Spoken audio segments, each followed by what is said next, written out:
CBSE class 9th history book का chapter 8 आज हम लोग फिर से करने जा रहे हैं। इसकी ये तीसरी क्लास है। पिछली क्लासेस में हम लोगों ने जाना कि किस तरीके से कुछ सामाजिक सुधारकों ने ड्रेस कोड को लेकर अभियान चलाया, लेकिन शुरुआत में इनको सफलता नहीं मिली। लेकिन 19th सेंचुरी के अंत आते आते जिन रिफॉर्मर्स का लोगों ने मजाक उड़ाया था, उनके आइडियाज को लोगों ने अपनाना शुरू किया।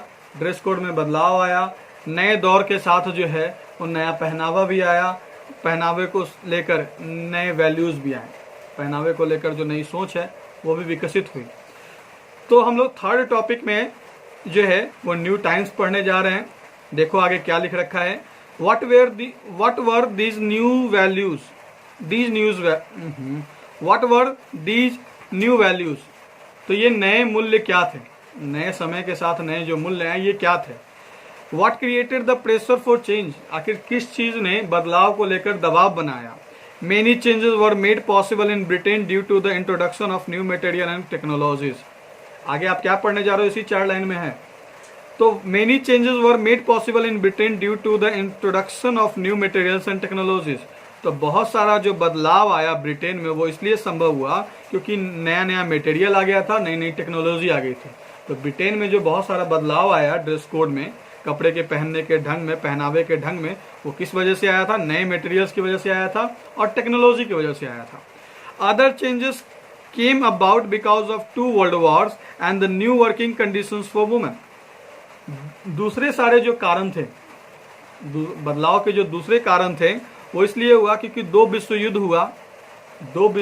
19th सेंचुरी में 2 विश्व युद्ध हुआ और वर्किंग कंडीशंस वुमेन के लिए पैदा हो गया। पहले औरतें काम नहीं करती थी, घर में रहती थी, लेकिन विश्व युद्ध के दौरान जो है वो औरतें काम करने लगी और काम करेंगी तो उनको कपड़े सुविधाजनक चाहिए, कंफर्टेबल चाहिए।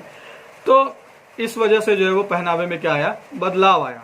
तो हम क्या जानेंगे हम लोग इस चैप्टर में, इस टॉपिक में, कि बहुत सारा जो बदलाव आया ब्रिटेन में वो न्यू टेक्नोलॉजी के इंट्रोडक्शन और न्यू मटेरियल के इंट्रोडक्शन की वजह से आया। नई मटेरियल की वजह से आया, नए मटेरियल के आने की वजह से आया, नई टेक्नोलॉजी के आने की वजह से आया। दूसरे सारे चेंजेस जो है वो वर्ल्ड वार के दौरान आए, वर्ल्ड वार की वजह से आए, जिसमें जो है वो औरतें जो है वो काम करने लगी थी। तो काम करने के लिए जो है उनको कपड़े आरामदायक चाहिए थे, सुविधाजनक चाहिए थे। Let us retrace our steps a few centuries to see what these changes were.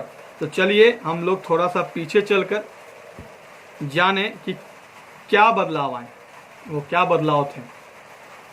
New materials, तो बदलाव जो आया 19th सेंचुरी के अंत आते आते तक, उसमें क्या कारण थे? नई टेक्नोलॉजी का आना और नए मटेरियल्स का आना जिससे कपड़े तैयार किए जाते थे।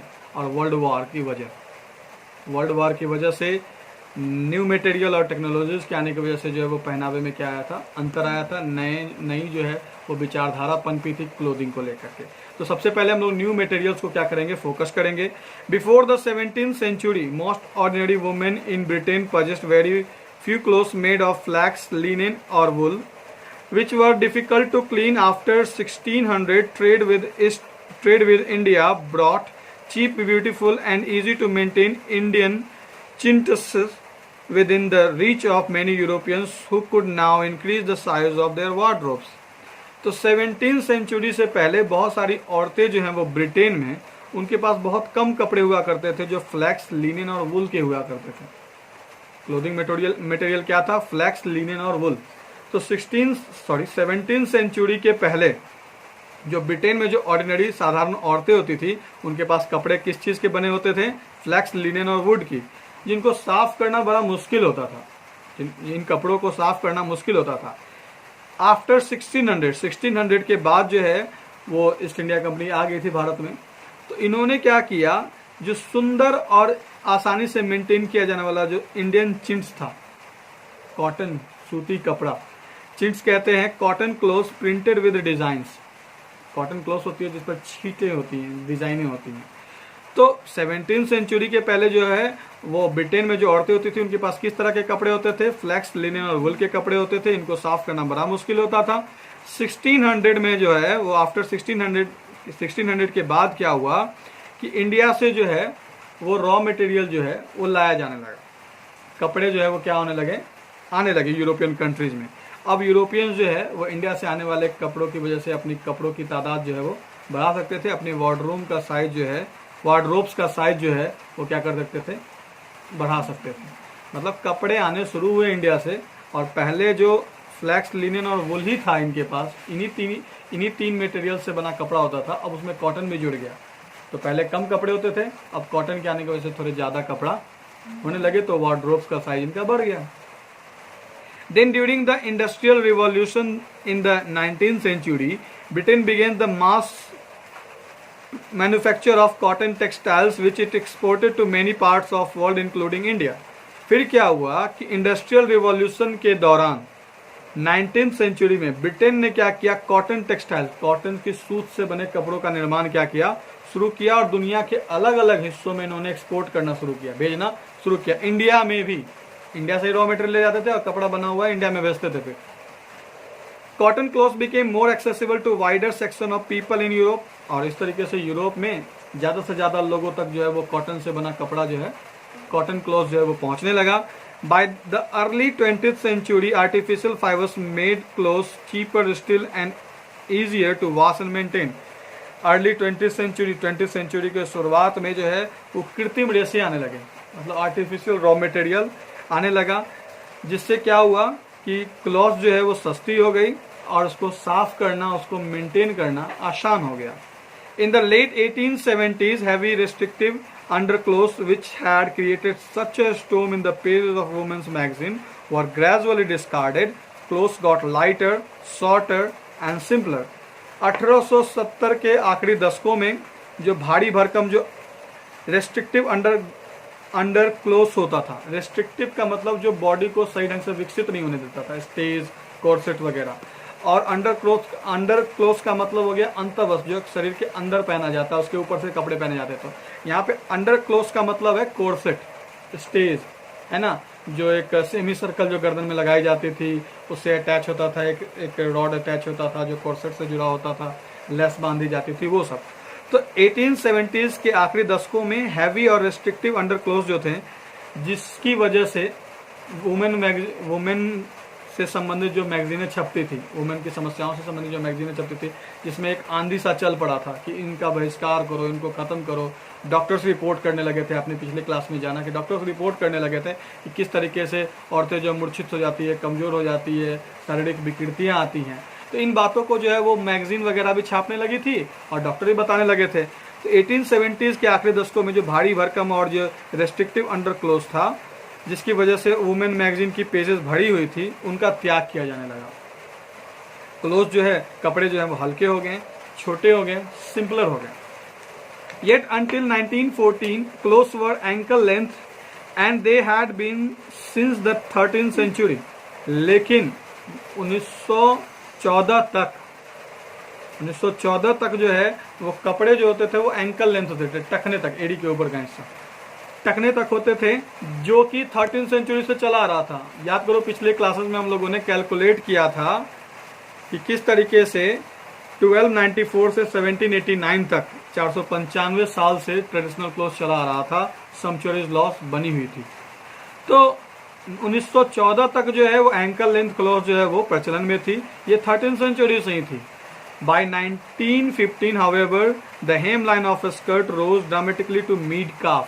लेकिन 1915 में 1914 तक ये चला एंकल लेंथ तक, लेकिन ये जो हेम लाइन था, हेम लाइन जो मोहड़ी होती है ना, स्कर्ट की मोहड़ी जो आखिरी जो सिलाई करते हैं, सबसे नीचे वाला किनारा जो सिलाई करते हैं, बॉर्डर जिसको अपने लोग कहते हैं हेम लाइन, तो वो कहाँ तक आ गया, मिड काफ तक आ गया। मिड काफ कहते हैं जैसे एड़ी और घुटनों के बीच जो थोड़ा सा मांसपेशिया होता है, कभी कभी दौड़ोगे तो आप दर्द करता है, इसको काफ कहते हैं, वो वहाँ तक घाघरा जो है वो बनकर आ गया। तो 1915 से जो है 1915 में आते आते शुरुआत से जो है ये बदलाव आया, और जो हेमलाइन था स्कर्ट का वो कहाँ तक पहुँच गया, मिड काफ तक। वाई दिस सडन चेंज, आखिर ये अचानक बदलाव आया कैसे, क्यों आया? Changes in women clothing came about as a result of 2 world wars. तो वुमेन की क्लोथिंग में ये जो बदलाव आया वो 2 विश्व युद्धों की वजह से आया था, 2 वर्ल्ड वॉर की वजह से आया था। ये जो बदलाव आया कपड़ों में वो 2 वर्ल्ड वॉर की वजह से आया। Many European women stopped wearing jewelries and luxurious clothes as upper class women mixed with other classes. Social barriers were eroded and women began to look similar. बहुत सारी यूरोपियन महिलाएं जो हैं उन्होंने ज्वेलरी और महंगी और सुंदर कपड़ों को पहनना बंद कर दिया, क्योंकि आपने जाना कि किस तरीके से डेमोक्रेटिक रिवॉल्यूशन के बाद सब सामाजिक वर्ग के लोग जो एक जैसे हो गए थे, सोशल बैरियर्स क्या हो गई थी, खत्म हो गई थी और औरतें अब एक जैसे दिखने लगी थी. Clothes got sorted during the First World War 1914-1918 out of practical necessity. तो व्यवहारिक कारणों की वजह से, प्रैक्टिकल कारणों की वजह से जो है वो वर्ल्ड वॉर के दौरान जो है वो कपड़े छोटे हो गए. By 1917 over 7 lakh women in Britain were employed in ammunition factories. 1917 की बात करी जाए, 1970 के आसपास जो है वो ब्रिटेन में 700,000 यानी कि इंडियन 7 लाख हो गया. तो 7 लाख औरतें जो हैं वो हथियार बनाने की फैक्ट्रीज में क्या कर रही थी, काम कर रही थी. They wore a working uniform of blouse and trousers with accessories such as scarf which was later replaced by khaki overall and cap. अब ये जो 7 लाख औरतें काम कर रही थी, ये पहले कैसा कपड़ा पहनती थी, ब्लाउज पहनती थी, पजामा पहनती थी, ट्राउजर पहनती थी और उसके ऊपर स्कार्फ लेने का काम करती थी, दुपट्टा लेने का काम करती थी. लेकिन 1917 में क्या हुआ कि इनका ये कपड़ा बदला, ओवरऑल पूरा खाकी हो गया. खाकी कपड़ा जो ऊपर से नीचे तक, ऊपर टोपियां लगाने लगी ये लोग. Bright coloured faded from sight and only sober colours were worn as the war dragged on. जैसे जैसे युद्ध लंबा खिंचाता गया, जो चटकीला रंग, जो तरक भरक वाला रंग होता था, वो धीरे धीरे हल्के रंग, सोवर रंग का रूप लेने लगा. मतलब शुरुआत में चटकीले रंग के कपड़े पहनते थे लोग, लेकिन वॉर लंबा चलने लगा तो सस्ती किस्म के कपड़े आने लगे और हल्का रंग का कपड़ा जो है वो लोग क्या करने लगे, पहनने लगे. दस cloth become planar and simpler. इस तरीके से क्लोथ जो है वो कपड़े जो हैं वो सादा हो गया, सरल हो गया. Skirts became shorter. स्कर्ट जो घाघरा छोटा हो गया. Soon trousers become a vital part of western women clothing giving them greater freedom of movement. और फिर स्कर्ट हट करके आ गया, ट्राउजर आ गया, पजामा वाला पैंट आ गया और ये जो है वो वेस्टर्न वुमेन क्लोथिंग का जो है वो मुख्य हिस्सा बन गया. और इससे जो है अब उनको चलने फिरने में क्या होती थी, काफी आसानी होने लगी. Most important, women took to cutting their hair short for convenience. सबसे इंपॉर्टेंट बात ये है कि अब जो है वो वुमेन जो है वो सहूलियत के हिसाब से बाल छोटे रख सकती थी.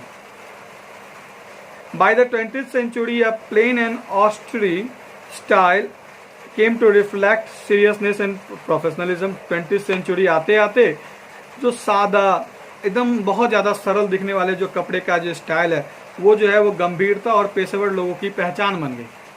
एकदम सादा कपड़ा लोग, पेशेवर लोग पहनने लगे.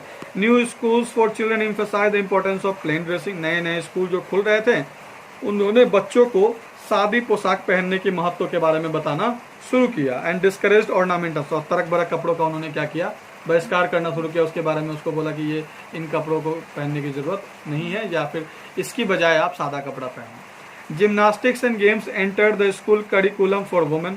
As women took to sport they had to wear cloth that did not hamper movement.